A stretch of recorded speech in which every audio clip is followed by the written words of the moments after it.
नमस्कार दोस्तों, आज हम बात करने वाले हैं 2018 की सबसे अलग और डरावनी फिल्म तुम्बाड़ के बारे में। इस फिल्म को क्रिटिक्स और दर्शकों ने काफी सराहा। इसके दृश्यों की खूबसूरती, कहानी की गहराई और डर का अनोखा अंदाज लोगों को बहुत पसंद आया। तो चलिए जानते हैं उस कहानी और रहस्य के बारे में जिसने सबको हिला दिया। कहानी की शुरुआत होती है विनायक राव से, जो अपने बेटा को समृद्धि की देवी की कथा सुना रहा होता है। वो कहता है, देवी अनंत सोने और अन्न की प्रतीक हैं और सभी देवताओं की माता मानी जाती हैं। उनकी संतान हस्तर अत्यंत लालची था और उसने देवी का सारा सोना अपने कब्जे में कर लिया। जब उसने देवी के अन्न तक पहुंचने की कोशिश की तो अन्य देवताओं ने मिलकर उसे नष्ट कर दिया। देवी ने उसे अपनी कोख में छुपाकर जीवन दान दिया, लेकिन इस शर्त पर कि उसे पूरी तरह भुला दिया जाएगा। बावजूद इसके, तुम्बाड़ के लोग हस्तर की पूजा के लिए एक मंदिर बनाते हैं, जिससे देवताओं का क्रोध भड़क उठता है और पूरे गांव को निरंतर बारिश का श्राप मिल जाता है। सीन शिफ्ट होता है 1918 में। विनायक की मां जमींदार सरकार की रखैल थी। उसका मन उस रहस्यमय खजाने को पाने की लालसा में था।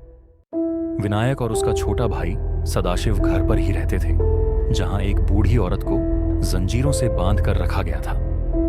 एक दिन सदाशिव पेड़ से गिरकर घायल हो जाता है और मां उसे इलाज के लिए ले जाती है।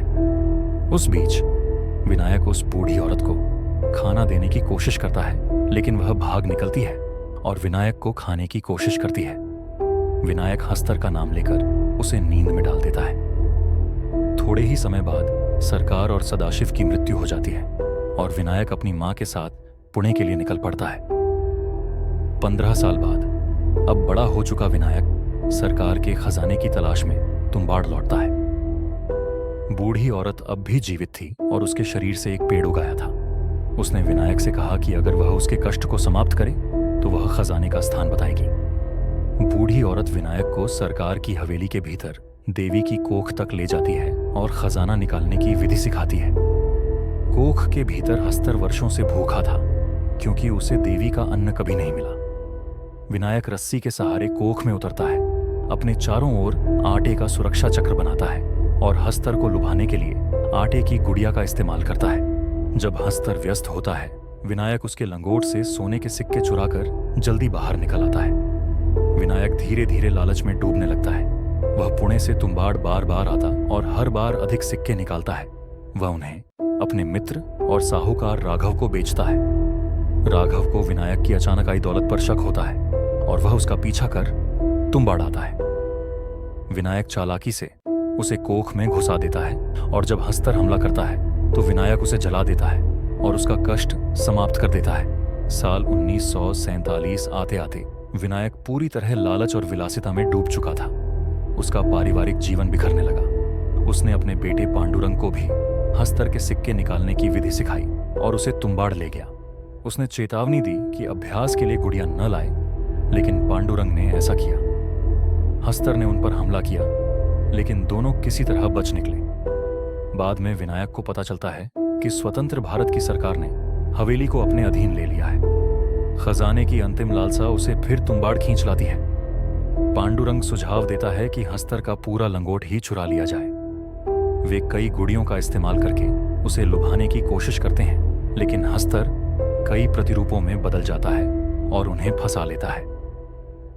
अंतिम प्रयास में विनायक आटे की गुड़ियों को अपने शरीर से बांधकर हस्तर और उसके प्रतिरूपों का सामना करता है, जिससे पांडुरंग बच निकलता है।